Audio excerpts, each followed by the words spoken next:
Pengerusi Badan Perhubungan UMNO Sabah, Datuk Seri Bung Mokhtar Radin, mengesahkan pihak UMNO Sabah telah menerima laporan beberapa insiden kekecohan yang berlaku pada mesyuarat perwakilan UMNO bahagian di negeri ini Sabtu lepas. Bung Mokhtar yang mempertahankan jawatan sebagai Ketua Bahagian UMNO kinabatangan selepas menang tanpa bertanding berkata, insiden kekecohan itu antara lain melibatkan pengurusan proses pengundian dan ahli tidak layak mengundi dalam pemilihan parti pada mesyuarat berkenaan. Tanpa merujuk kepada mana-mana bahagian UMNO, beliau juga meminta bahagian UMNO yang terlibat dengan sebarang insiden yang tidak diingini pada mesyuarat itu supaya membuat laporan kepada Jawatan Kuasa Pemilihan UMNO Pusat untuk tindakan lanjut.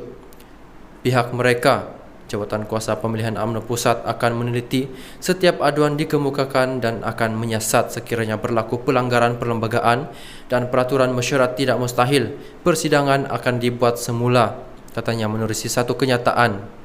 Antara kekecohan yang menarik perhatian ramai pada Sabtu lepas ialah mesyuarat perwakilan UMNO bahagian Lahad Datu di Dewan Seri Perdana Lahad Datu yang dicemari oleh insiden pergaduhan dipercayai akibat provokasi sehingga menyebabkan dua individu cedera.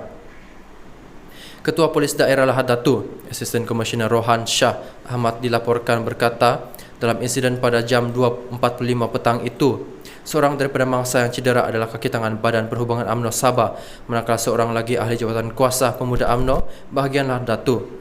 Dalam pada itu, Bung Mokhtar juga meminta ahli UMNO selepas pemilihan kali ini agar memberikan keutamaan untuk mengembalikan semula perpaduan dalam parti dan saling memaafkan antara satu sama yang lain dalam usaha memperkasahkan kembali parti itu. Beliau melihat pemilihan UMNO yang berlangsung serentak di seluruh negara pada Sabtu lalu sebagai kemeriahan demokrasi apabila ramai yang menawarkan diri bertanding walaupun parti itu dikatakan mengalami kemalapan.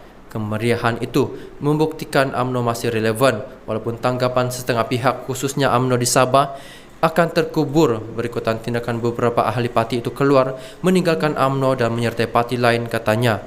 Sementara itu, Bung Mokhtar menyifatkan pemilihannya selaku ahli Majlis Tertinggi MT UMNO 2023 hingga 2026 sebagai satu kepercayaan dan amanah diberikan perwakilan terutama di peringkat akar umbi parti yang perlu dipikul serta dilaksana sebaiknya bagi memastikan perjuangan UMNO kekal demi rakyat.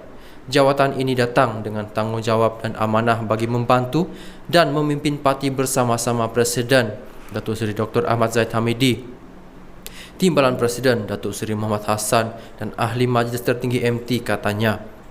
Bung Mokhtar yang memperoleh 160 undi juga kelima tertinggi dalam calon ahli MT merupakan antara yang terpilih ke jawatan berkenaan berdasarkan keputusan rasmi dikongsikan Setiausaha Agung UMNO Datuk Seri Ahmad Maslan menerusi hantaran di laman Twitternya semalam.